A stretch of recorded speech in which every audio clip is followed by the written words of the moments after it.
Hoy vamos a hablar de regulación emocional y de comunicación asertiva.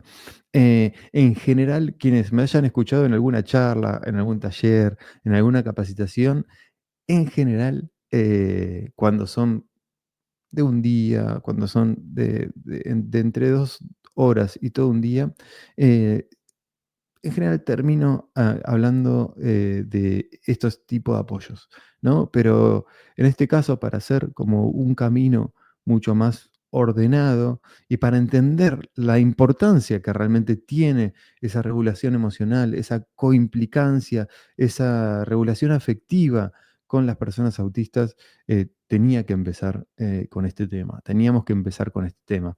Y vamos a ir haciendo un recorrido de a poquito por distintos temas y teorías que también son importantes para entender, bueno, cómo acompañar ese proceso y cómo ir construyendo juntos, ¿no? Cómo ir acompañando el crecimiento, la trayectoria escolar y del desarrollo de ese niño, niña, ese joven o ese adulto autista.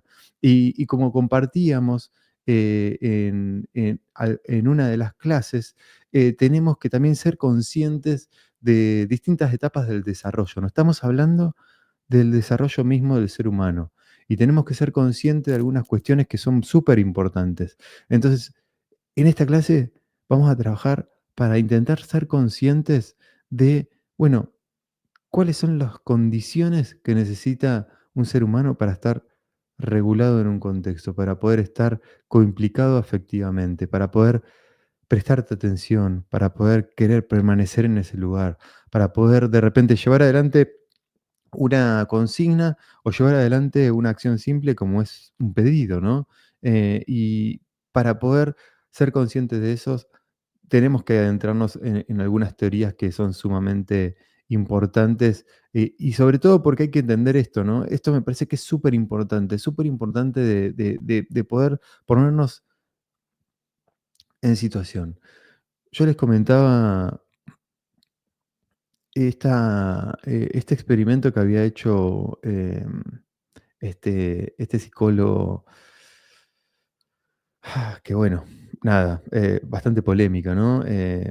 Donde bueno, agarró uno de sus perros y le empezó a dar comida, em, y cada vez que tocaba una campanita. Y bueno, cuando se dio que ese perro había de repente dado cuenta que antes de agarrar la campanita, ese perro empezaba a salivar, empezaba a saltar, empezaba a corretear, empezaba a tener conductas sobre todo anticipatorias de placer, y cambió ese patrón. Y en vez de darle comida, cada vez que tocaba la campanita le empezó a dar un shock de electricidad, ¿no? Y fue como el precursor para poder entender y comprender que esas conductas de ansiedad, esas conductas de estrés negativo aparecen cuando tengo un contexto que, que me es incierto, ¿no? Que me es inseguro, que lo percibo amenazante. Y cuando sucede eso, bueno, ¿qué le pasa a la persona? Bueno, en general exterioriza más lo que le sucede, ¿no? En generalmente, no solamente que exterioriza más lo que sucede, sino que muestra habilidades de autorregulación mucho menores. ¿Por qué? Porque cada uno de nosotros cuando se siente en una situación amenazante, insegura, lo que sucede es que o ataca, o se esconde, o escapa. Todos los seres humanos hacemos lo mismo, todos los mamíferos hacemos lo mismo cada vez que nos enfrentamos a una situación amenazante, a una situación altamente estresante de manera negativa, a un contexto inseguro, ¿no? Y esto también nos lleva a, sobre todo, aumentar nuestra respuesta a ese estrés. Ahora, nuestras habilidades más humanas, de afectividad, de vínculo, de conectar con el otro, de poder mirarte, de poder relacionarme, de poder interactuar. Aparecen cuando hay un contexto que es amable, que es seguro, que es protector. Y es ahí donde aparecen las mayores habilidades sociales. Es ahí a donde realmente la persona autista nos muestra que está coimplicado, que está regulado, ¿no? Y me parece súper importante poder hacer hincapié en esto, ¿no? Que en todo este proceso, en estas próximas clases, en estos próximos temas, lo que vamos a hacer es abordar justamente teorías y apoyos que nos permitan poder construir ese contexto lo más amable y seguro posible, ¿no? Entendiendo que no hay utopías, que trabajamos con seres humanos, que a veces necesitamos de una medicación, que no siempre, pero a veces se necesita. Porque más allá de que demos todos los apoyos que podemos dar, por más de que modifiquemos todo ese contexto lo máximo posible, ese niño, niña, joven o adulto, en ese momento vital de su vida, necesita una medicación. Y no es malo. A veces está el desafío de, bueno, encontrar la medicación para ese ser humano, para ese individuo, con sus características, con cómo también asimila esa medicación. Pero tenemos que ser conscientes que a veces también eso es necesario y también ayuda muchísimo. Entonces vamos a ir a construir ese contexto amable, seguro y protector, y también vamos a adentrarnos a entender y a comprender que, bueno, cuando nacemos, cuando nacemos, vamos construyendo justamente esas habilidades para estar corregulados con el otro. Cuando nace el bebé y se encuentra con toda esa catarata de información sensorial y llora por sus necesidades básicas y se empieza a encontrar con sus responsables de crianza, con su padre, con su madre. Bueno, es esa construcción, ¿no? Vamos a ir a lo más ontogénico, al origen de esa construcción de ese vínculo y de esa afectividad, ¿no? Y hay una frase muy linda de Stanley Greenspan, que lo que nos dice es algo así como: ayudemos a nuestros niños a convertirse en los poetas de su vida interior, ¿no? Es una frase muy linda para pensar la regulación, ¿no? Para poder acompañar en esa interacción de ese niño, niña, y vos, o ese joven, o ese adulto, y vos. Porque hay algo que es cierto, para los responsables de crianza, para ese padre o esa madre, de ese niño, niña, joven o adulto autista, es mucho más difícil que para nosotros, muchísimo más difícil que para nosotros. Porque uno, cuando se conoce por primera vez con el otro, es ahí donde empieza a construir esta relación afectiva. Nosotros podemos comenzar de cero, cosa que la madre y el padre que lo vieron nacer desde el día uno, bueno, volver a reconstruir esos lazos comunicacionales, volver a entender o a comprender por dónde va esa comunicación y la necesidad de tu hijo que tiene ciertas características a las que le llamamos autistas, bueno, más difícil, ¿no? Y lo que nos está proponiendo Stanley Greenspan es acompañar y facilitar el aprendizaje de las habilidades que le permitan a ese ser humano, bueno, tomar las riendas de su propia vida y poder estar regulado en su seno más interior, ¿no? Y es una frase muy, muy, pero muy linda. Stanley Greenspan con Weider, son los autores o los creadores de lo que se llamó o se llama modelo DIR, modelo DIR/Floortime. No sé si lo conocerán, espero que sí, y para los que no lo conozcan, un poco la idea es, bueno, orientarles de qué va este modelo DIR/Floortime, ¿no? Que lo podemos separar en 2 porque el marco filosófico lo va a dar el modelo DIR, ¿no? Este DIR que tiene que ver con tres palabras determinadas. Pero lo que nos va a decir este modelo DIR, bueno, primero que es un modelo basado en el desarrollo, en el desarrollo humano y en las diferencias, sobre todo individuales, entendiendo al desarrollo de todos nosotros como algo individual, particular, diferente. Todos tenemos desarrollos distintos. No es algo que planteaba ya hace muchos, pero muchos años Vygotsky, ¿no? Entendiendo que hay múltiples desarrollos y que somos todos distintos. Pero por el otro lado, no solamente este modelo va a estar basado en el desarrollo de las diferencias individuales, o sea, los distintos desarrollos, sino también en la importancia de las relaciones humanas, ¿no? Fundamental, que ninguno de nosotros puede desarrollarse, puede ir creciendo, si no es con un otro, si no es interactuando con un otro, si no es interactuando con otros. La importancia de las relaciones humanas en lo afectivo, ¿no? Dice que nos brinda un marco para comprender el desarrollo y el aprendizaje humano, comprendiendo cómo cada persona percibe e interactúa con el mundo.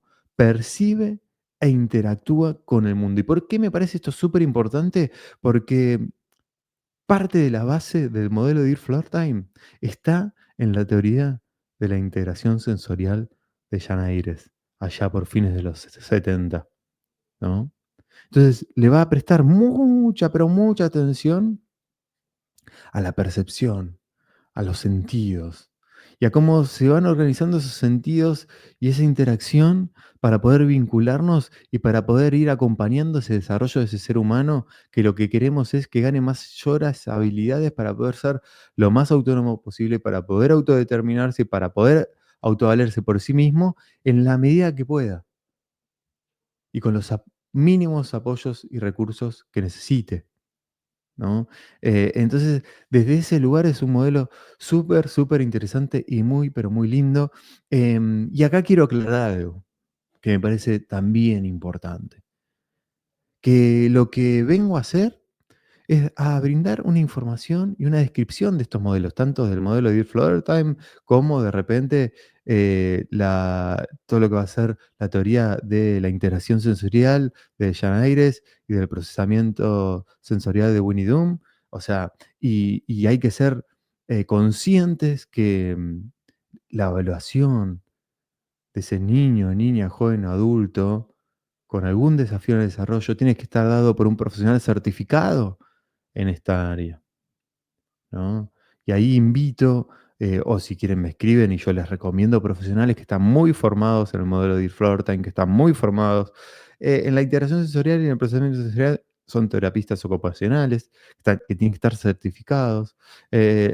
Para poder estar certificado, por ejemplo, en el modelo de Time, bueno, son entre 6 o 7 años, no recuerdo, ¿no? O niveles.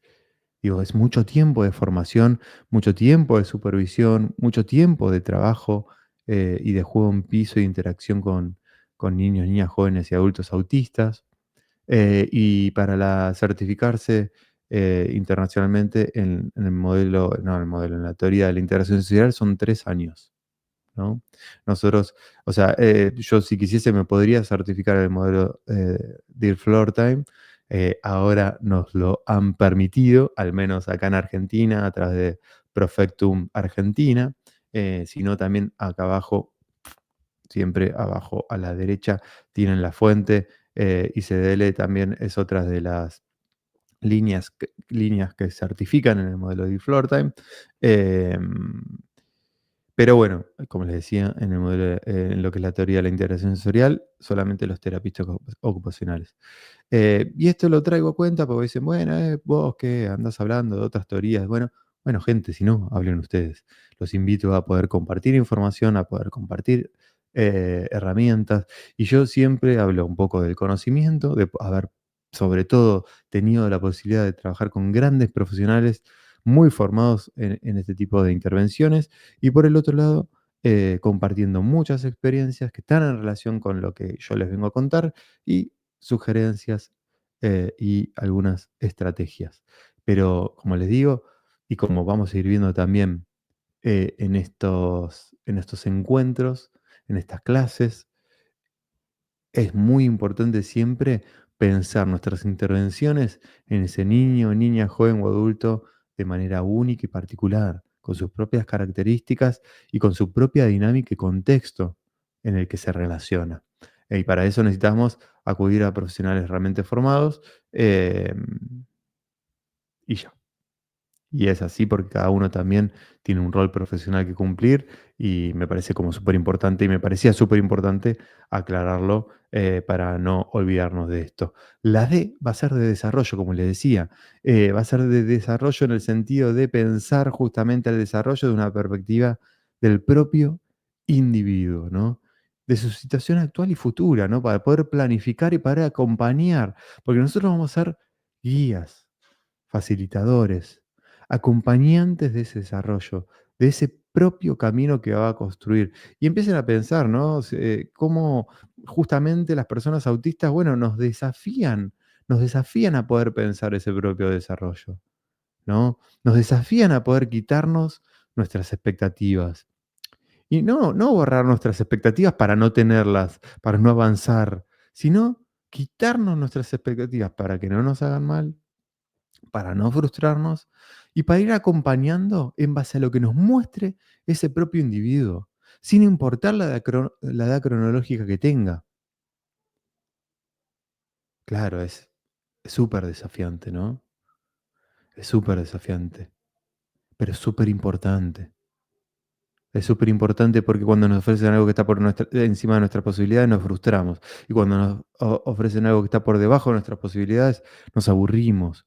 Vygotsky de vuelta, zona de desarrollo próximo. Acompañar a ese individuo desde el momento en el que está, pudiéndolo mirar y conectar con lo que le pasa, con sus sentimientos, pudiendo conectar con lo que nos está mostrando y con lo que puede, con sus fortalezas, con sus competencias, ¿no? Entonces, la D va a hablar de desarrollo, del propio desarrollo de ese ser humano y de poder pensar qué está pasando ahora para poder construir lo que viene a futuro. Mismo como profesional que me he dedicado a trabajar con personas autistas mucho tiempo desde el lado más clínico, bueno, yo siempre pensaba 4 años.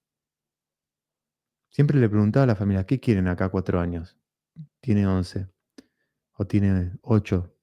¿Qué quieren de acá a 4 años, cuando tenga 12, 13, que viaje solo? Bueno, empecemos hoy. ¿Qué habilidades tenemos hoy que aprender para que cuando tenga 11, 12, 13 años viaje solo? ¿No? Porque no lo podemos pensar cuando tenga 12.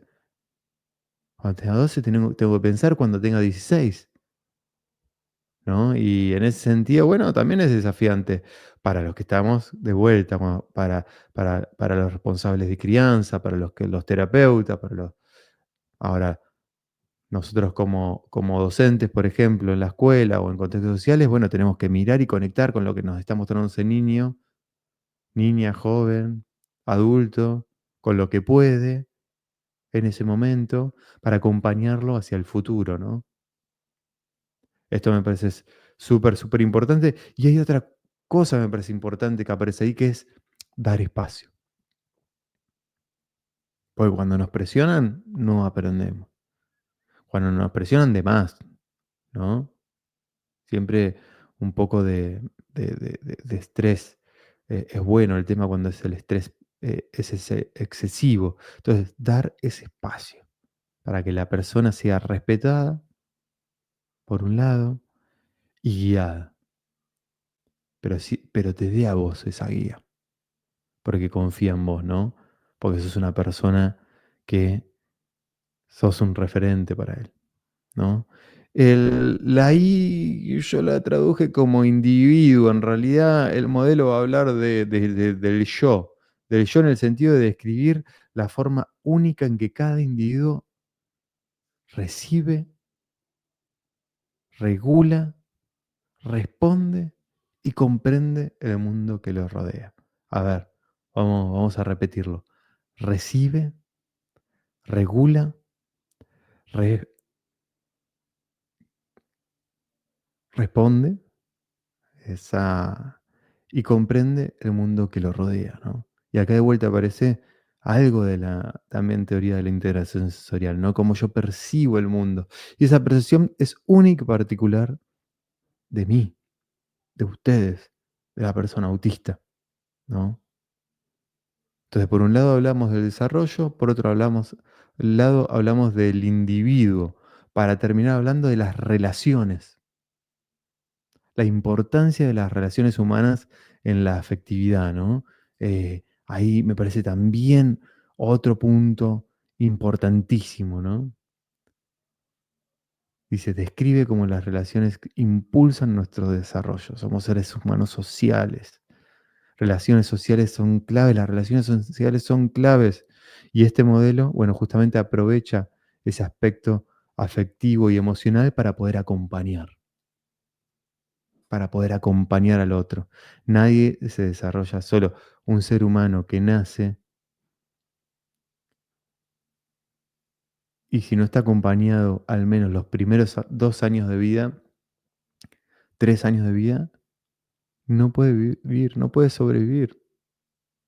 Desde que nacemos, desde la panza de nuestras madres, dependemos de un otro, de la relación con el otro, de la afectividad del otro, de ese acompañamiento, de esa posibilidad de aprendizaje para favorecer mi desarrollo. Entonces el modelo de Flowertime va a hablar, por un lado, de el desarrollo, del individuo y de las relaciones sociales. Fundamental. Entonces, bueno, como les decía, ¿por qué va a aparecer, cuál es la diferencia entre DIR y Floor Time? Bueno, es muy clara, es muy clara. DIR es el marco filosófico, que es lo que les venía contando. Y Floor Time es justamente la práctica. Cómo se lleva adelante esa filosofía o ese marco teórico.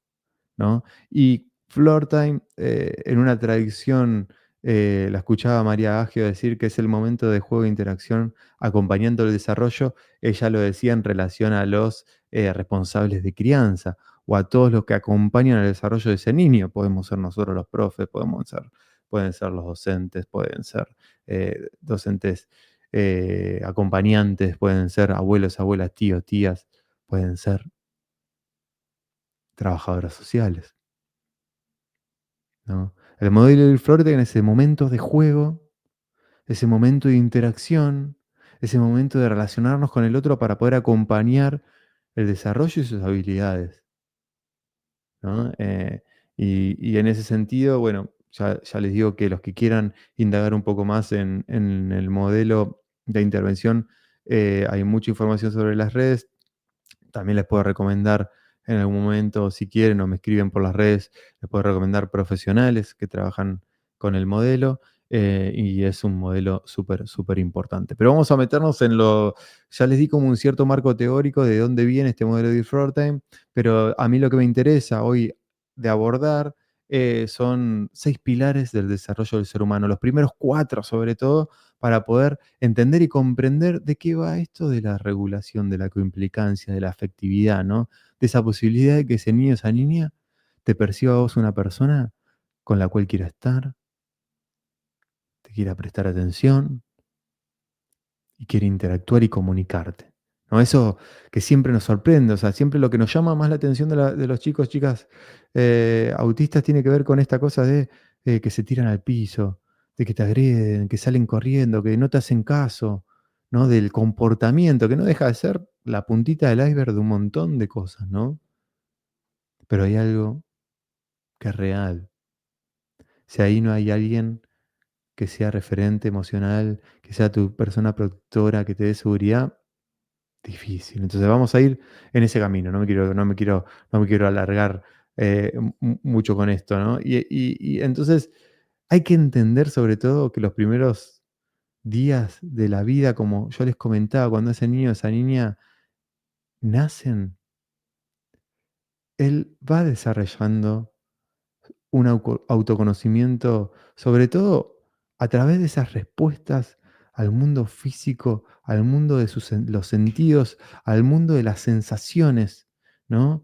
Eh, y es súper importante entender que esa interacción con el contexto y con sus sentidos y con las posibilidades que tenga ese niño en esos primeros días de vida o meses de vida, bueno, también van a estar en contacto con los responsables de crianza, ¿no?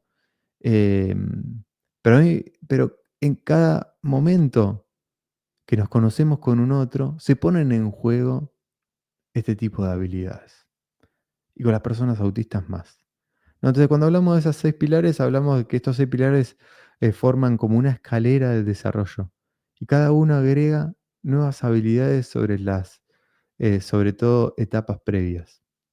A través de todas estas etapas, las habilidades emocionales, sociales o cognitivas de la persona crecen, y su sentido de sí mismo, o sea, esa construcción interna de las habilidades que yo necesito para poder estar regulado en un contexto, van creciendo y se van volviendo más complejas, ¿no? Obviamente que las personas que reciben, vamos a cambiar la palabra crianza por una interacción cálida y no tienen, bueno, desafíos en el desarrollo, a menudo dominan estos pilares de manera autónoma, pero bueno, los chicos y chicas con los que trabajamos o con los que nos vemos o con los que interactuamos nosotros, que son las personas autistas, a veces necesitan de ciertas intervenciones para poder acompañar este tipo de habilidades a aprender. Entonces, cuando yo hablo de la escalera de desarrollo, hablo de esta escalera de desarrollo, ¿no? Y vamos a ir abordando las primeras cuatro escaleras que tienen que ver, por un lado, con la autorregulación y el interés por el mundo. ¿No? Está esa primera posibilidad de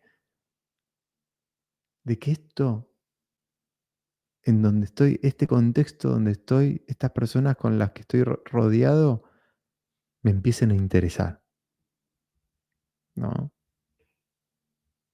Qué importante, ¿no? Digo, por el otro lado, la intimidad, después la comunicación de dos vías y la comunicación compleja.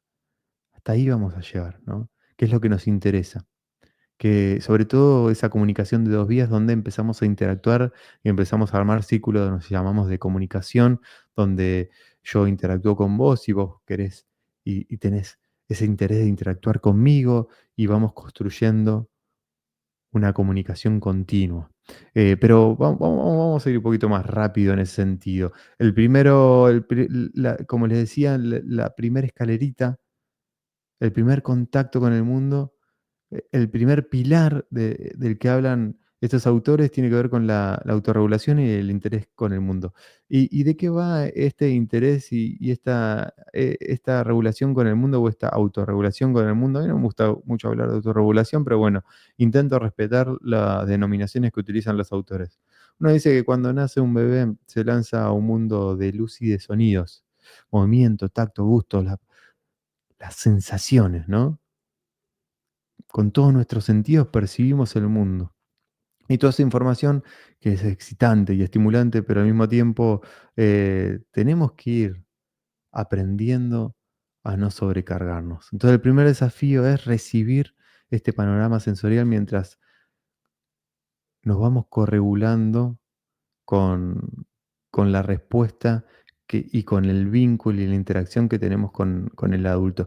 Y yo, bueno, ahora les voy a contar una anécdota, pues me acuerdo de muchas anécdotas, pero hay una muy particular que capaz que si la mamá de repente me escucha, se va a acordar de lo que yo digo. Pero digo, bueno, esa posibilidad de enfrentarme con mis sentidos a todos los estímulos que me rodean, bueno, mi primer desafío es, bueno, poder tener habilidades para que no me sobreexciten y no me desregulen, ¿no?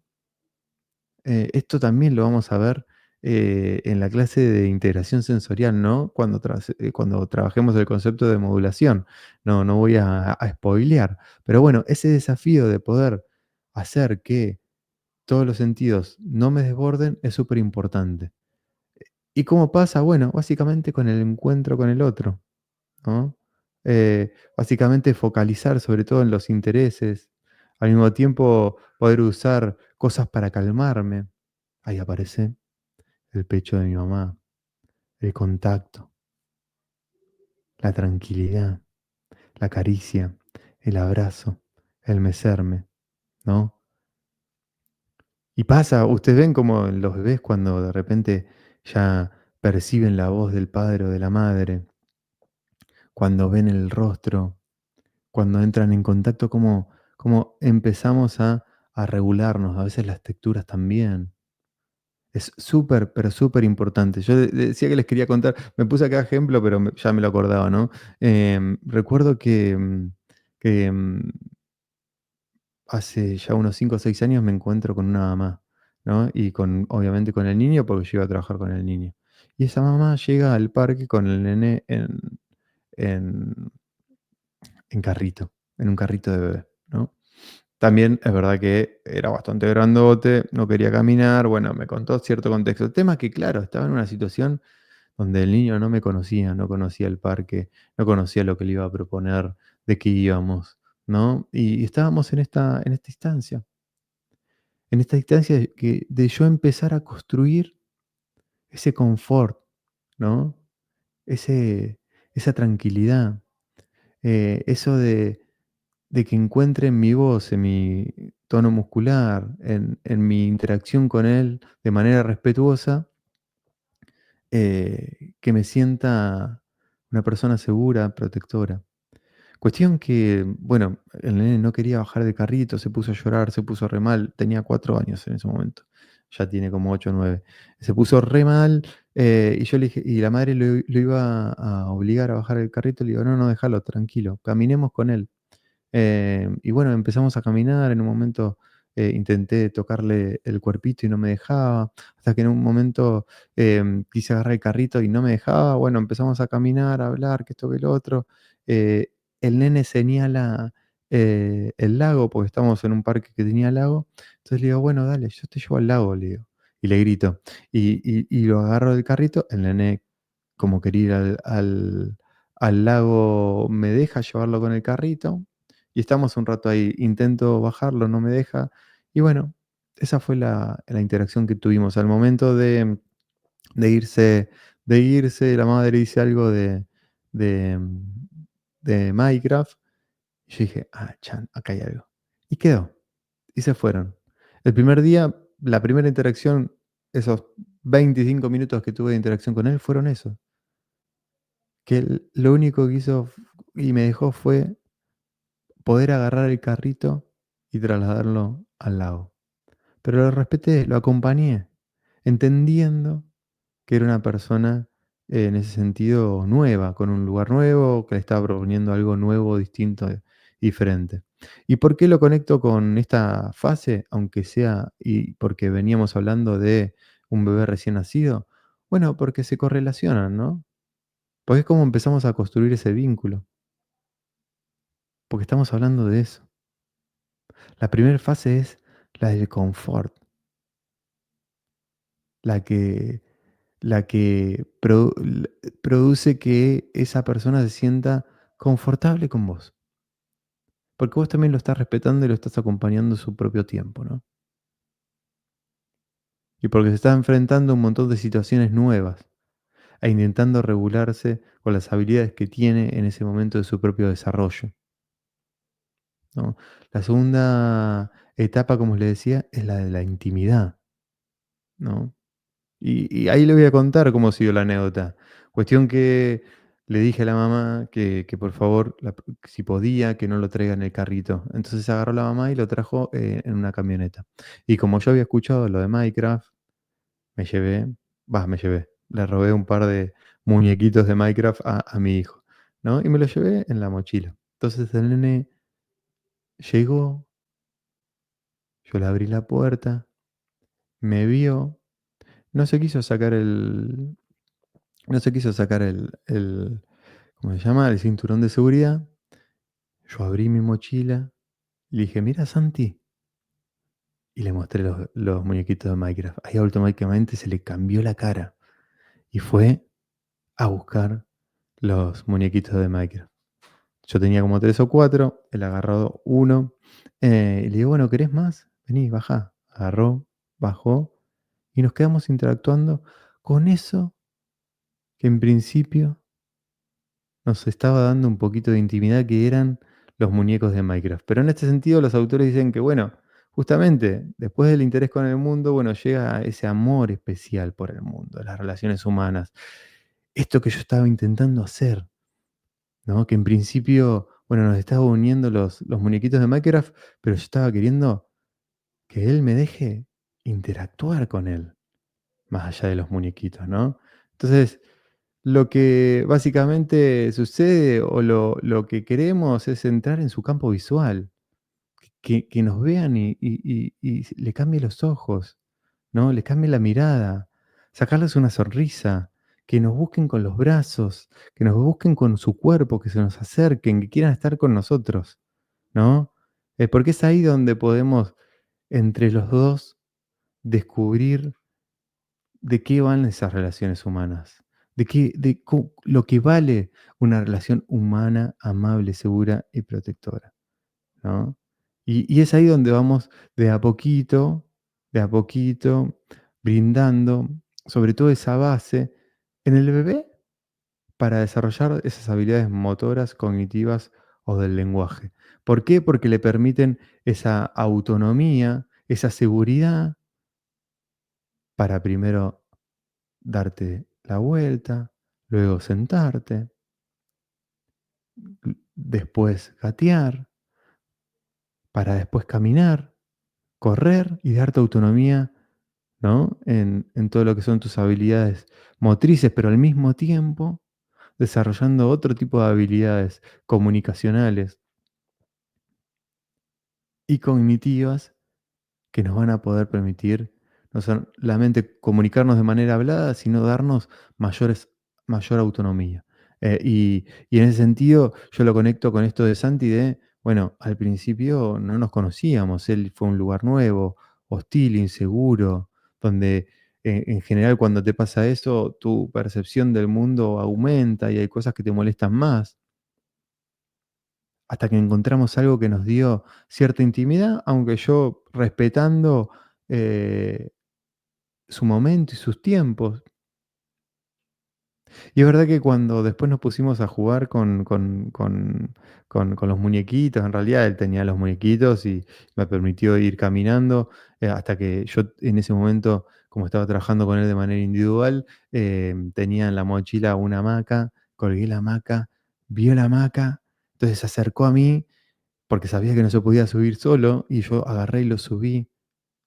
Lo empecé a macar, se empezó a matar de risa hasta que en un momento lo hice girar. Uy, cuando lo hice girar, terrible, se empezó a reír del todo. Se olvidó en ese momento de los muñequitos de Minecraft. Entonces yo lo frenaba. Cuando lo frenaba, él iba y me pedía con sus manos, acercando sus manos que quería. Y ahí empezamos esa intimidad. Empezamos a construir esa intimidad, esa cercanía. Aparecieron esas sonrisas, esa mirada. Fundamental, importantísimo. Se las puedo contar en otra o con otras anécdotas, ¿eh? Yo porque justo me acordaba la de Santi, pero me puedo acordar anécdotas también en la escuela, de profes que me han contado su proceso, que eso se lo voy a contar al final, por si hay docente, porque yo sé que siempre los docentes dicen, ah, pero eso porque vos estás en un parque solo, trabajando de manera individual. Y al final de este proceso de pensar estos pilares, les voy a contar una anécdota en la escuela que me contó una profe el año pasado porque la acompañé en ese proceso. La tercera habilidad es esta comunicación de 2 vías. ¿Por qué? Porque como les dije, cuando Santi me permitió no solamente interactuar con él, sino aparecieron esa sonrisa, aparecieron situaciones de placer, aparecieron habilidades que él podía hacer, porque después en un momento, para que él se subiese a la hamaca, yo le pedía que trepase un árbol, que guardase unas pelotitas, que realizase una actividad y la agarraba y cuando metía la pelotita se sonreía y se acercaba a mí, me agarraba de la mano y me llevaba a la hamaca. O de repente, cuando metía la pelotita, otra cosa que después le empezó a gustar fue que yo lo agarrase y lo tirase arriba o lo hiciese hacer avioncito. Bueno, aparecía esa comunicación de 2 vías donde yo le pedía algo, él lo hacía, él me venía a pedir algo, ¿no? Es donde aparece esa interacción, ¿no? Si lo quieren pensar en el momento del desarrollo del ser humano, bueno, es cuando aparece el juego funcional, el juego de ejercicio, el juego de causa y efecto, ¿no? El juego de cosquillas, el juego de esto de los avioncitos, el juego del quiero más, el juego de, el acatá, las escondidas. Las escondidas, en este sentido, ¿no? O tapándote con una frazada, ¿no? Nosotros queremos llegar a ese lugar, ¿no? Y si quieren empezar, tengo un videito a ver, me van a ver un poquito, como les decía, me van a ver más joven, me van a ver.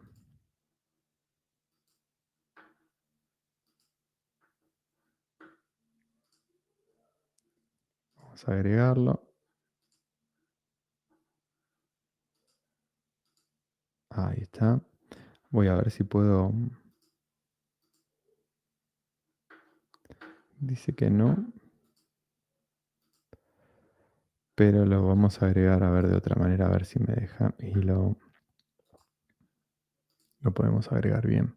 Porque quiero que vean bien el video. Mm, Ahí está. Ahí está. Ahora sí. Pero, che, así también no sé. Bueno, entonces lo voy a poner como estaba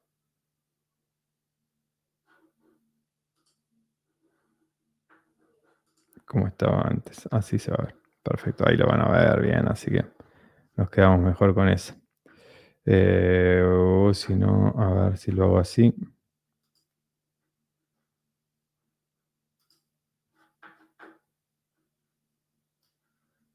Ah, no, porque no me. Esto es lo que no me gusta.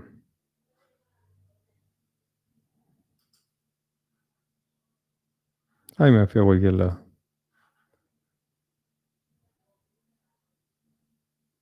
Bueno, no se lo dejo. Lo dejo con el video. Miren. Así era.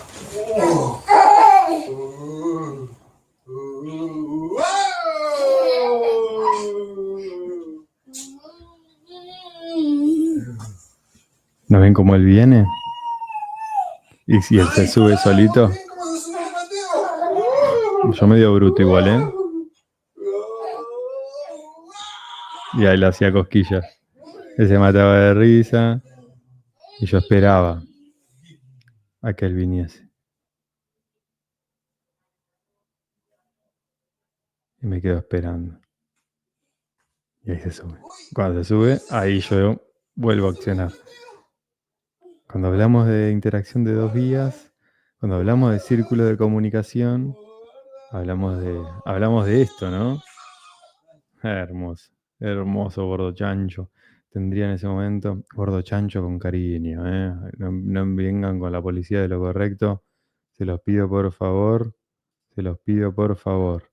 Entonces, cuando hablamos de la comunicación de dos vías, es esto, ¿no? Cuando la persona, o en este caso, si vamos del desarrollo desde que los niños nacen en el desarrollo típico, bueno, empieza a expresar sus sentimientos, empieza a expresar una intención, y sobre todo con el responsable de crianza, con quien está interactuando, con quien cree que es su referente, con quien realmente percibe como su referente, ¿no? Porque todos nosotros percibimos, sobre todo, eh, preferimos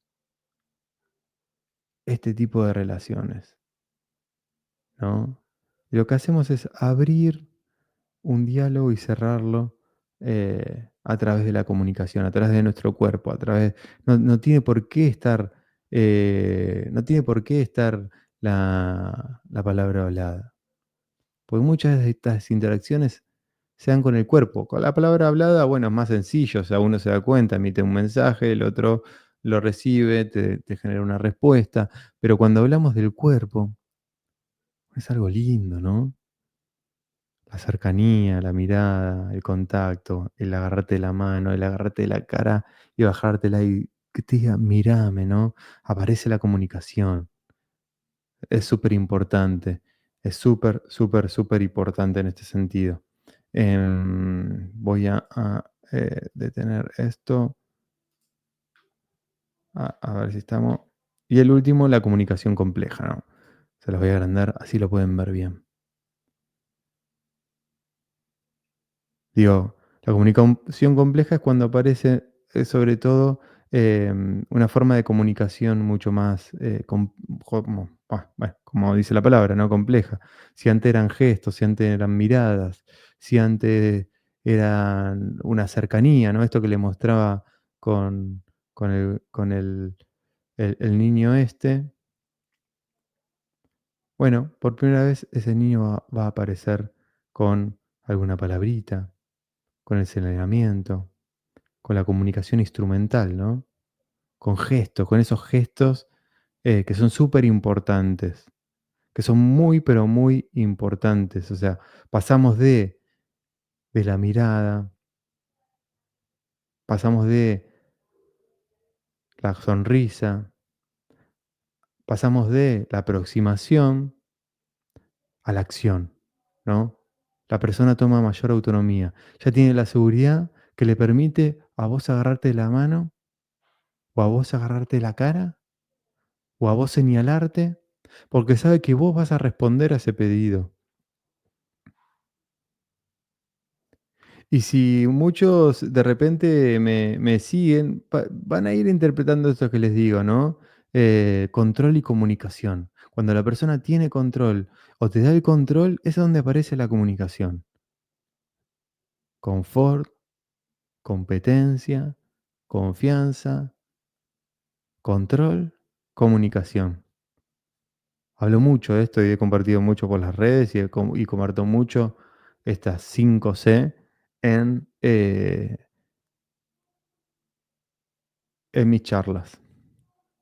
Y me parece que es súper importante ser conscientes de esto, de las 5 C. Como les decía y como les prometí, les voy a contar una anécdota, les voy a contar una anécdota em, del año pasado. El año pasado les voy a contar 2 anécdotas para que se y estas 2 anécdotas las he contado. La primera, el año pasado yo estoy en lo que se llama Escuela de Maestros, que es el organismo que forma a los docentes de escuela pública de la Ciudad de Buenos Aires. Trabajo en el área de educación física, así que tengo la posibilidad de acompañar a profes de educación física en escuelas públicas. Damos talleres de formación, un ciclo de formación del año pasado duraba 3 encuentros, 3 horas. Tenemos el primer encuentro, súper bien. El segundo encuentro se acerca una de las chicas y profes y me dice, Edu, ¿sabes? Este año me pasa algo que nunca me había pasado. Le digo, ¿qué, Mike? ¿Qué te pasa? No puedo vincularme con una nena autista que tengo en jardín, en nivel inicial. Eh, Le digo, bueno, ¿cuántos años tiene? 3 añitos. Uy, re chiquita, digo. Bueno, le digo, en principio pensemos que, como les comento y les comentaba anteriormente, esa niña tiene un desafío en el desarrollo. Entonces, probablemente saquemos o hagamos como que si tuviese 2 años menos, un añito. ¿No? Mismo, esto no es digamos, un trabajo científico, ni mucho menos, pero en mi experiencia, muchos niños y niñas autistas que tienen la posibilidad de desarrollar lenguaje, sus primeras palabritas las dicen a los 2, perdón, a los 4, 4 y medio, 5. Entonces, bueno, pensá como si esa niña en vez de 3 años tuviese un año. ¿Vos qué harías? Me dice, y yo lo que haría es, intentaría como entrar en contacto, que me deje hacerle cosquillas, que poder mirarla a los ojos, que de repente me dejase hacerle upa, subirla arriba mío. Perfecto, genial. Me dice, pero tengo otro problema. Y le digo, bueno, ¿cuál? Es que sale al patio con su maestra, que seguramente es su persona de confianza, de seguridad. La maestra se sienta, se le sube arriba de sus rodillas y se le acuesta como si fuera un bebé y pone su miradita en el pecho. Digo, bueno, entonces hagamos una cosa, habla con la maestra y sugerile que si bien eh, está bien que ella sea su persona de confianza, que la ponga bajo sus piernas o al costadito. Así está disponible. Bueno, pasa esa clase, nos vemos al mes siguiente. Entonces le digo, May, contame cómo te fue, qué pasó. Y me dice, no sabes lo que me pasó, Edu, fue súper lindo. Le digo, bueno, contame, ¿qué sucedió? Bueno, hablé con la maestra hizo eso que le pedí. Al principio me acerqué, por proximidad, me dejó acercarme, le hacía una caricia, me iba a dar la clase porque, bueno, obviamente tenía que dar la clase para los otros chicos, hasta que en un momento me dejó entrar en contacto y en otro, ya pasadas 2 o 3 clases, me dejó alzar la UPA. Mentira, 2 o 3 clases no. Eso habían pasado, sí, 2 clases, porque yo la vi, 2 meses más o menos después. Me dejó alzar la UPA. ¿Qué logró ella ahí? Confort, en principio, porque la niña la dejó entrar en contacto con ella. Y me dice, bueno, por suerte el grupo no era nada intenso, entonces podía dar la clase igual, hasta que en un momento ella solita se animó a bajarse digamos, de arriba, de cuando yo le hacía UPA, y empezó a querer participar en algunas actividades conmigo de la mano y posteriormente solita. O sea, que ya no estaba confortable, sino que en un momento pasó a poder mostrar sus competencias, lo que sí hacía bien, las habilidades que tenía, porque ya había una intimidad ahí. Había ya no una persona referente que era su maestra, había 2 personas referentes. Y cuando le soltó la mano, agarró confianza. Y le dio el control de su vida porque empezó a comunicarle, empezó a agarrarla de la mano y llevarla hacia donde quería. Y empezó a comunicarle.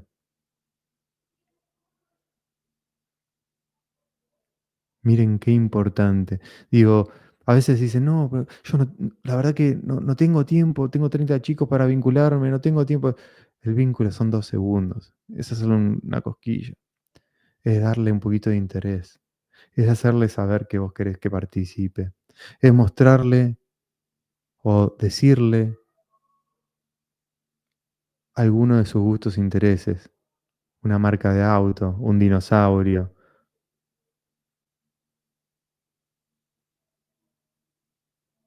Lo poquito para algunos es un montón.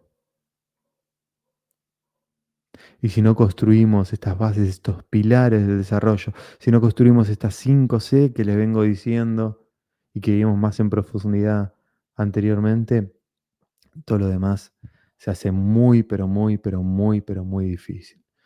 Quiero dejarles un decálogo, sobre todo para estos primeros pasos, que me parece fundamental, que tienen que ver con el comportamiento, que también tienen que ver con el estrés y que son súper, súper importantes. Así que vamos a ir viendo uno por uno este decálogo de 10 consejitos que les quiero dejar.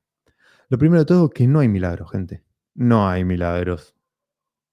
Hay que arremangarse y trabajar. Y para arremangarse y trabajar necesitamos tiempo para pensar, tiempo para encontrar información. Información con la familia, que nos diga qué le gusta, qué no le gusta, qué le hace mal, qué le hace bien, si utiliza algunas palabritas, si tiene comunicación instrumental. Hay que armar equipo, hay que armar comunidad. No hay milagros en esto. Si nosotros no hacemos nada, no va a pasar nada, porque esa persona, ese niño, niña, joven o adulto autista, no se siente seguro en ese contexto social.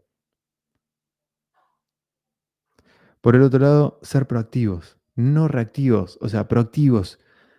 Esto yo lo trabajo mucho y lo vamos a trabajar en la última clase, ¿no?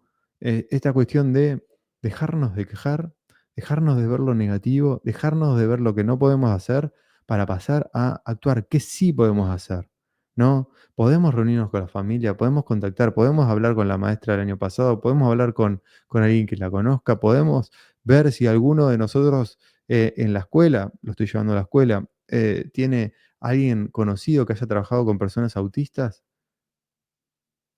Digo, Einstein no tiene como esa palabra que dice que no podemos innovar, no podemos hacer cosas diferentes si hacemos siempre lo mismo. Hay que ser proactivos, no reactivos. La queja, el responder mal, el hacernos mal, no lleva a nada. Mantener la calma. Claro. Bueno. Y a veces para mantener la calma hay que conscientemente contar hasta 5 ¿no? Y ahora por ejemplo, lo hablo con las familias, ¿no? Que muchas veces están en un estado también reactivo, ¿no?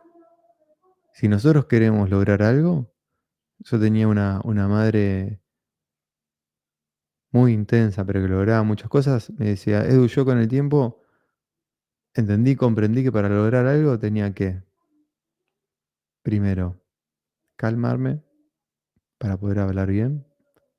Segundo, ir con una solución o una alternativa. Y tercero, ser muy insistente, ¿no? Persistente o persistencia, alternativa y hablar bien, porque nadie te escucha si hablamos mal. Y si nos referimos al niño, niña, joven o adulto autista, se corregula con nosotros.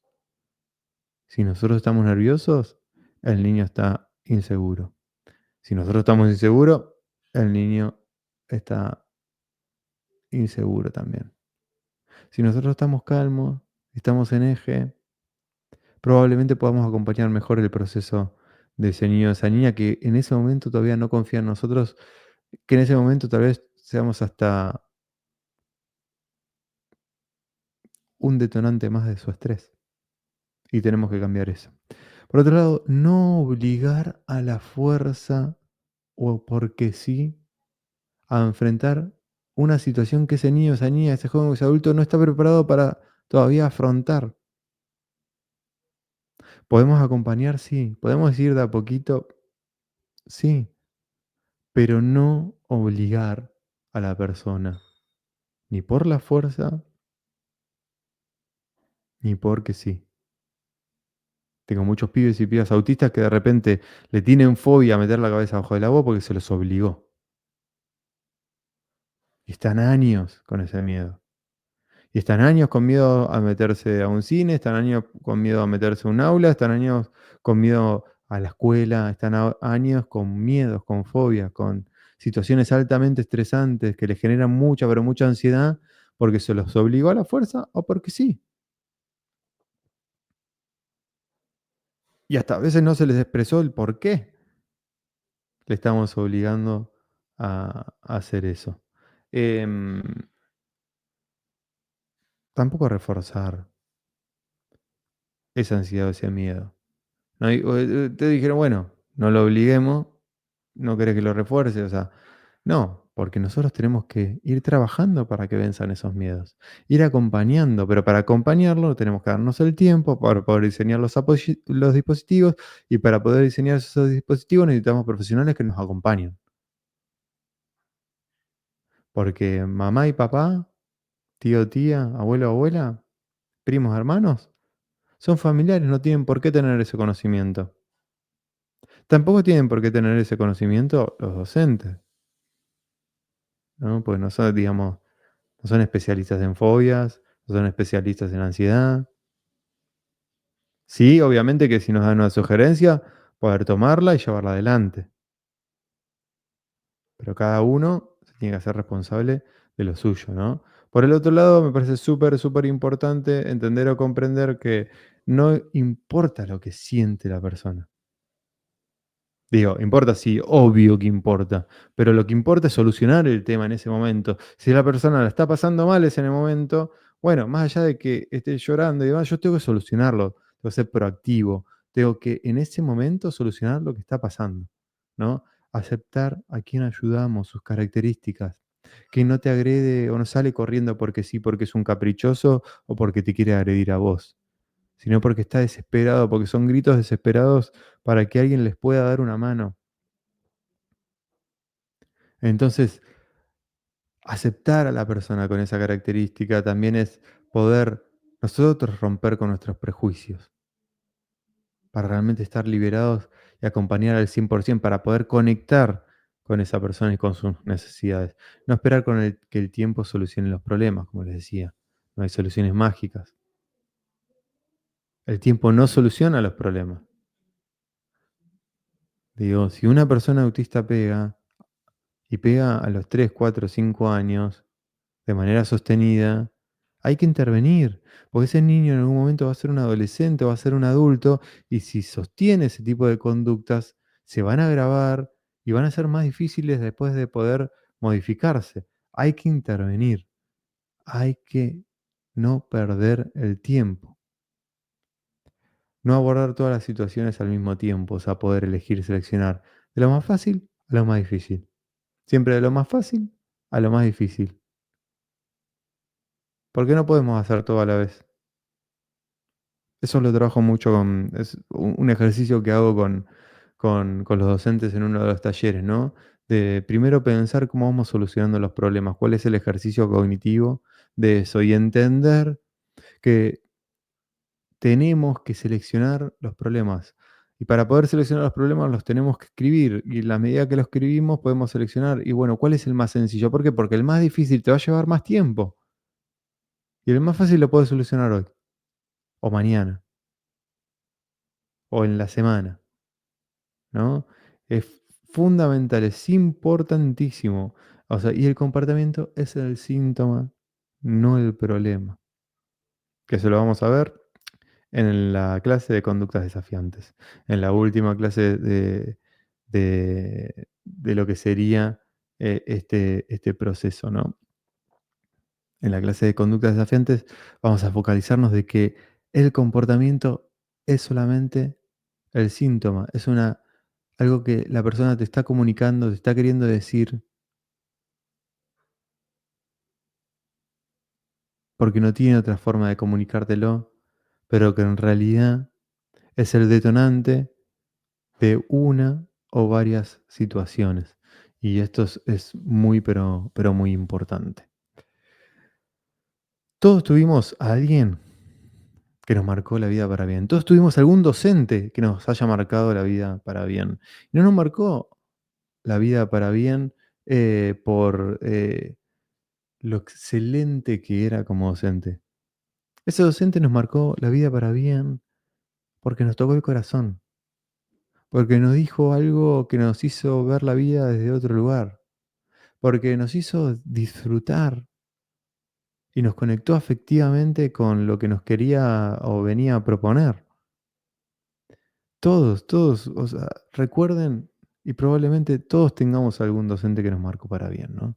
Y nos marcó para bien por lo afectivo, pero también por la forma en la que construyó la comunicación con nosotros ese año.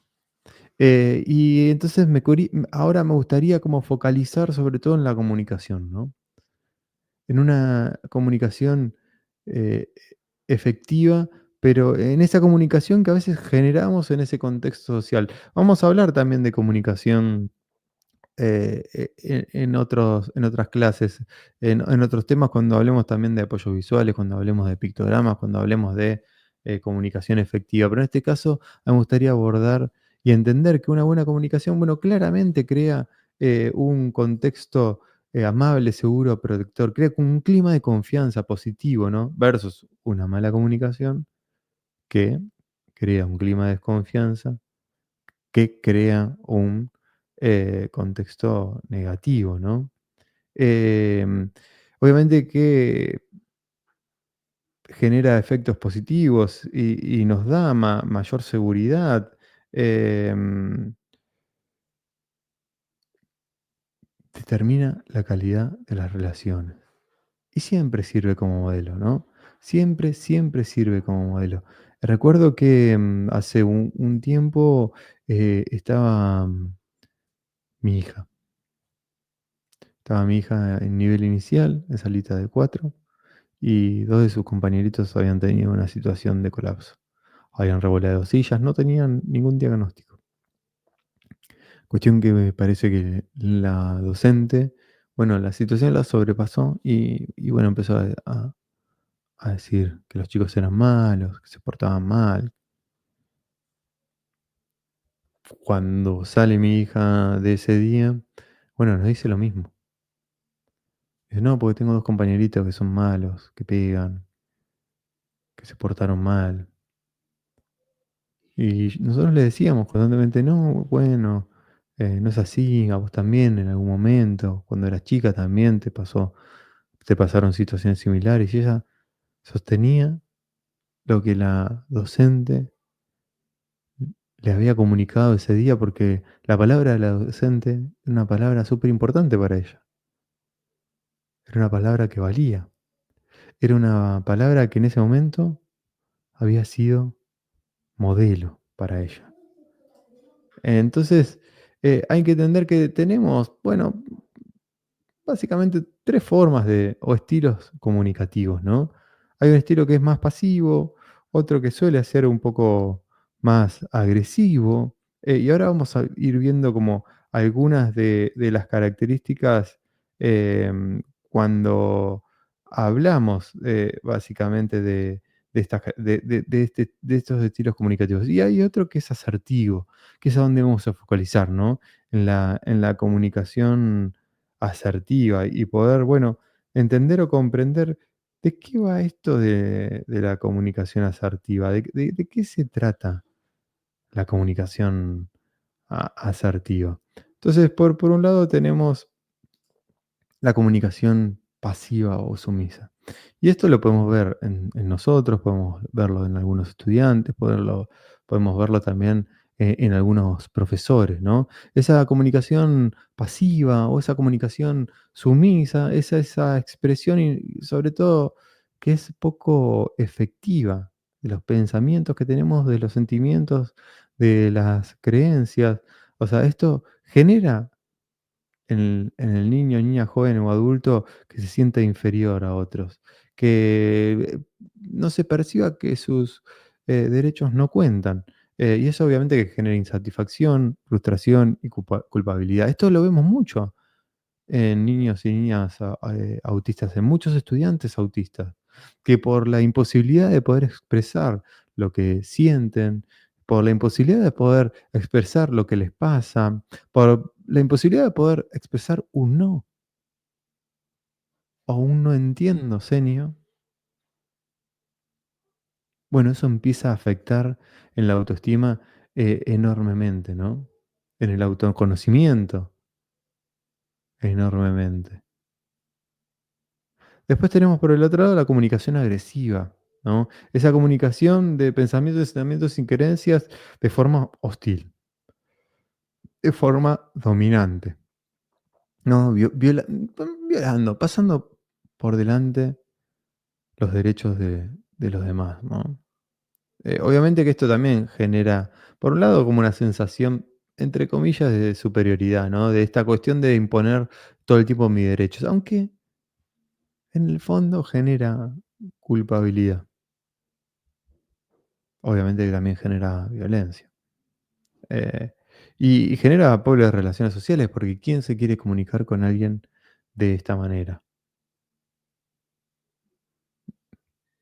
Y por último, lo que yo les comentaba, esta comunicación asertiva, que es la expresión de pensamientos, creencias, sentimientos en forma directa y apropiada, sin violar los derechos de los demás.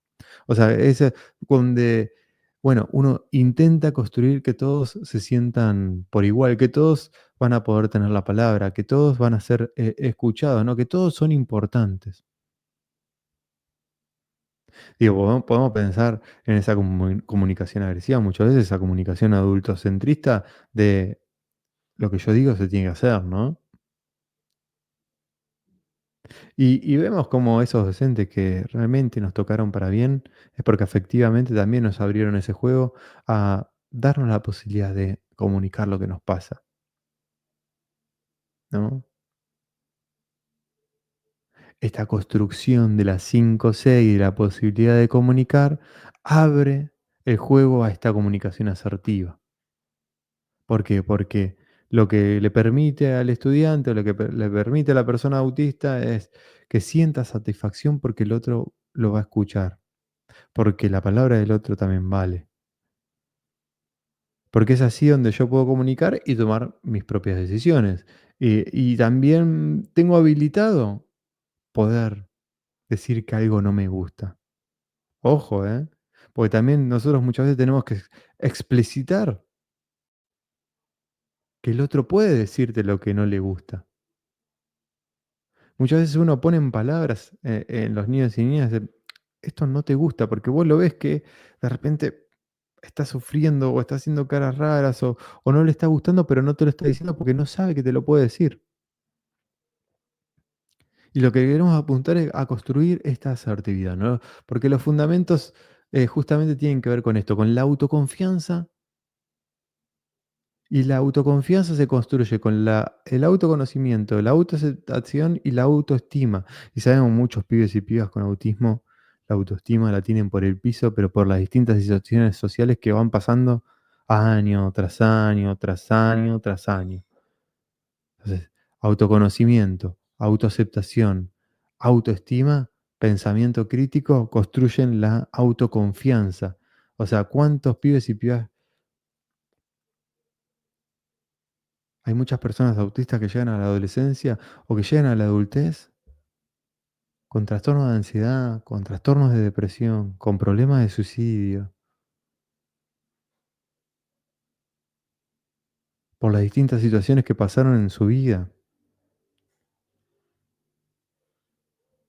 En terapia se trabaja mucho el autoconocimiento. ¿Por qué? Porque si yo te vendo un apoyo, ¿no? Que puede ser, si te estás moviendo, podés ir al baño. Yo quiero que vos aprendas que cuando tu cuerpo te está dando esas señales, automáticamente sepas vos ir al baño. O aprendas de repente a levantar la mano para pedir ayuda o para decirle algo a la maestra. Digo, esas habilidades que queremos incorporar también desde distintas teorías, ¿no? Como la teoría de la integración sensorial, por ejemplo, para poder percibir y reaccionar a eso que percibís de una manera adecuada.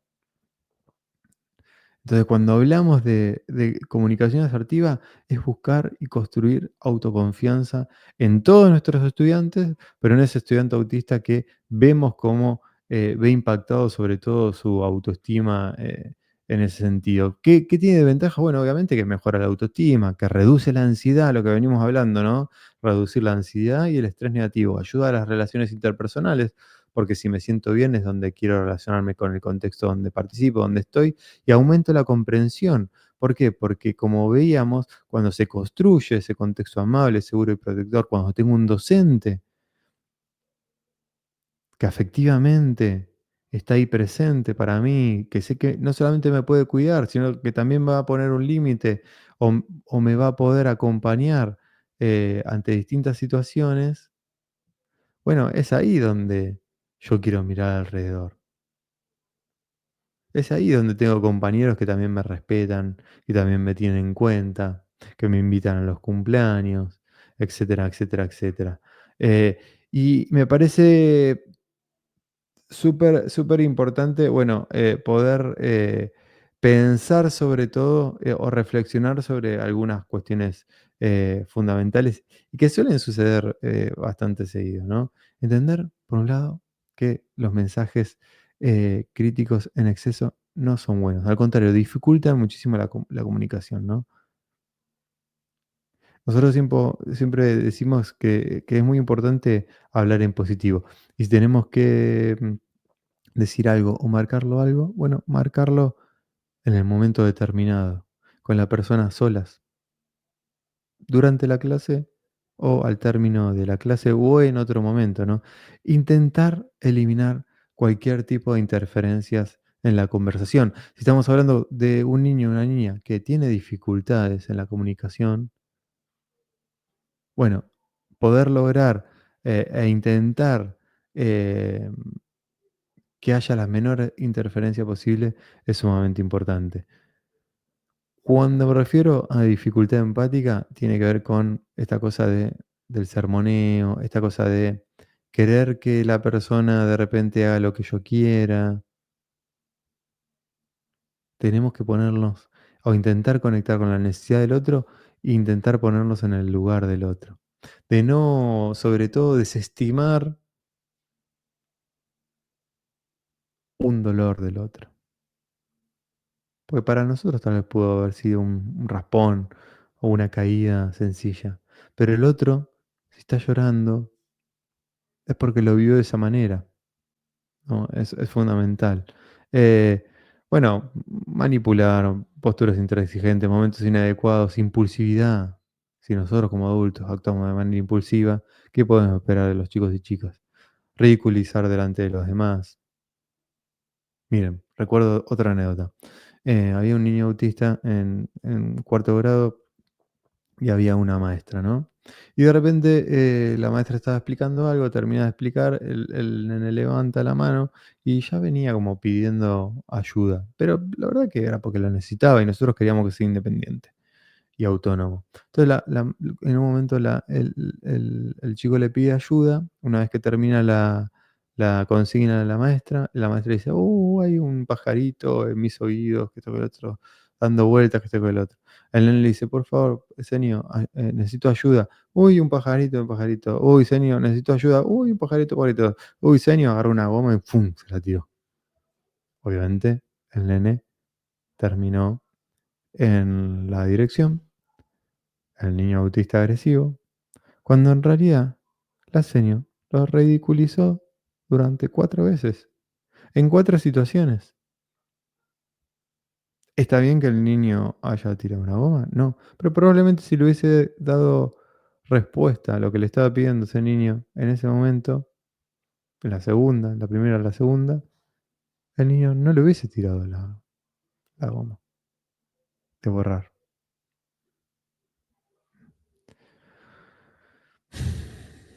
Cosas que sí favorecen, obviamente, el uso de la asertividad, actitud, escucha y empatía. Ponernos al nivel del niño, la niña o el joven, que nos poder mirarle a los ojos y que se dé cuenta conscientemente que nosotros estamos ahí y queremos escuchar y queremos, sobre todo, resolver lo que le está pasando. Y el qué, cómo, cuándo y dónde. Comunicamos. El qué, cómo, cuándo y dónde comunicamos. Fundamental. Em, Sobre todo para pensar el uso de la asertividad, bueno, resaltar primero los aspectos positivos y después los negativos. Primero los positivos y después decir los negativos. Esta es una forma de comunicación, también la podemos utilizar, por ejemplo, cuando tenemos una reunión con las familias, los docentes, ¿eh? Expresar siempre de forma neutra y sin juicios de valor. Mencionar el impacto positivo y las consecuencias. Digo, cuando un niño agarra y empuja a otro jugando un juego de persecución, bueno, uno la puede agarrar, le puede gritar, le puede decir cualquier cosa, pero también puede agarrar y decirle: "¿Qué pasaría si a vos alguien te empujase?". Obviamente que va a tener que ver con el nivel de comprensión que tenga, en este caso, este niño autista. Yo lo estoy planteando para cualquier niño o niña, la posibilidad de poner en el lugar del otro, ¿qué pasaría si te lo hiciesen a vos? Es una buena intervención y a veces no la tenemos tan en cuenta, ¿no? Y es súper, súper importante ser conscientes de esto para poder intervenir como adultos, ¿no? Por otro lado, no solamente expresar la consecuencia, sino, bueno, dar una alternativa a esa consecuencia. Digo, ¿qué esperarías vos en una situación similar?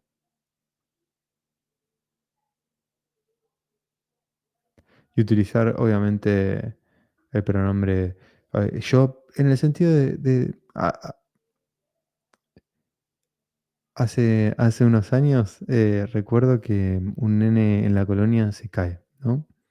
El nene se cayó y se pone a llorar de una manera, como les decía, como para nosotros podría ser excesiva, pero se pone a llorar, súper. Entonces, lo primero que le digo, y esto me sirve mucho con los chicos y chicas porque conectan mucho con sus sentimientos, es, a mí también me duele cuando cuando me caigo. Y ahí me mira. Y me dice: "No, no, porque tengo sangre", tenía poquita sangre, "y me voy a morir, y me voy a morir". Y empezaba, ay, entonces le digo: "Bueno, a ver, hagamos una prueba", le digo. Hay 3 cosas superimportantes para determinar si alguien de repente tiene riesgo de vida o no tiene riesgo de vida. Y el nene me mira y le digo: "Lo primero de todo", pero lo primero que le dije fue esto, ¿no? Como, em a mí también me duele cuando me caigo. Pero dije: "Bueno, vamos a hacer 3 pruebas. La primera tenés que levantar las manos. Si levantás la mano porque los brazos no los tenés mal". Y él levanta la mano y dice: "Bueno, estoy bien, perfecto". La segunda es y así le fui diciendo, ¿no? Sobre todo también para poder focalizar y poder ver que que él se dé cuenta que si hacía esas 3 pruebas era porque no se iba a morir. Bueno, cuestión que después se le pasó, pero lo importante de, sobre todo, ponerse en el lugar del otro, de que los chicos y chicas sepan que no son a los únicos que les pasa eso, que no son a los únicos que les molestan los ruidos, que no son a los únicos que se frustran y se ponen a llorar, que no son los únicos. Hay pibes y pibas autistas que te dicen que son, monstruos a veces, que tienen la autoestima por el piso. Les quiero mostrar una situación que sucedió hace hace unos años y que tiene que ver con la comunicación asertiva. Em, les voy a mostrar un video donde, es en pandemia este video. Yo estaba conociendo a este niño, este era el segundo encuentro.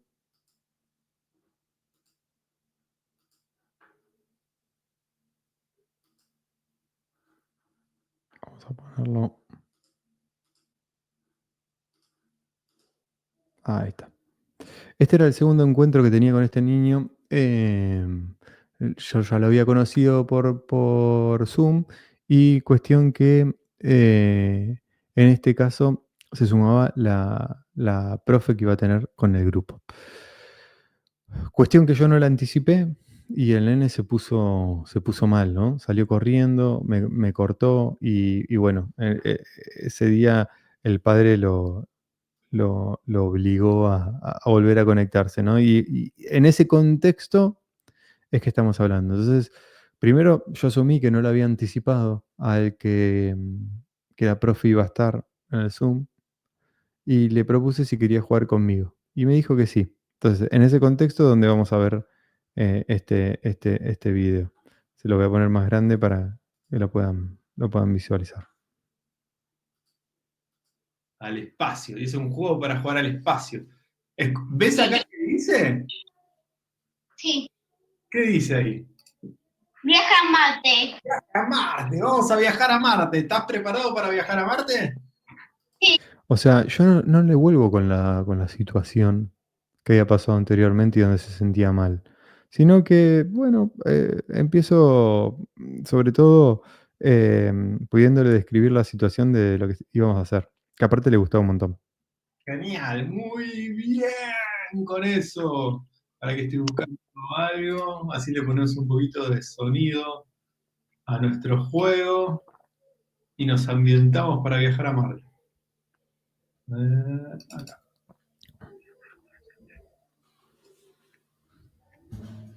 Qué bueno. Igual cuando es así, Ahí le voy a sacar el tema que había sucedido. Esperé un segundo y esperé el momento adecuado para decirle lo que quería decirle. vos no tenés que pedirme disculpas. Lo que sí tal vez es decirme, mira, Edu, me enojó esto y buenísimo, ya yo ya sé, Le estoy habilitando que él me puede comunicar las cosas que no le gustan. te enojó, entonces para la próxima te podemos anticipar y, y nada, y no te enojas, porque es verdad, uno cuando a veces Y ahí me pongo en el lugar de él. no le, no le anticipan, nada, eso, te enoja, realmente te enoja. A ver, ¿cómo espero el momento para justamente eso, comunicarle, por un lado, que estaba bien que esté enojado, que a mí también me sucedía, que me podía contar las cosas que no le gustaban, crítica, pensamiento crítico. Le estoy dando la posibilidad de que él sepa, le estoy comunicando directamente esto que yo quiero que él comunique. Y la actitud de escucha tiene que ver con eso, con sobre todo eliminar interferencias, con mantener la privacidad, importantísimo, y mostrar interés. Mostrarle interés al otro de que te interesa lo que él tiene para comunicarte o a sobre todo lo que le está pasando a él en algún momento. En definitiva, y como para ir cerrando esta clase, esta frase me encanta, me parece súper, súper linda, ¿no? Es importante lograr una comunicación asertiva dentro del núcleo del contexto, con el fin de conseguir un clima de comprensión, cooperación y ayuda entre todos los miembros. Súper importante, ¿no? Cómo lo comunicamos con el otro y cómo construimos ese vínculo de afectividad, de seguridad, para que el otro nos dé la posibilidad de comunicar también. Para que el otro tenga la posibilidad de comunicarnos algo que no le gusta, algo que no puede. Para que el otro, por primera vez, nos pueda mirar, pueda querer estar con nosotros, pueda llevar adelante lo que nosotros le propongamos. De eso se trata. Realmente de eso se trata. Gente, espero que nada, hayan disfrutado de la clase, espero que les sea súper importante. Eso es el comienzo del camino, ¿no? No nos debemos olvidar la importancia que tiene la afectividad cuando hablamos de niños, niñas, jóvenes y adultos que por distintos motivos perciben ansiedad, viven con altos niveles de estrés. Los contextos sociales se les vuelven hostiles porque no los comprenden, porque no hay nadie que les brinde esa seguridad. Trabajemos mucho en eso.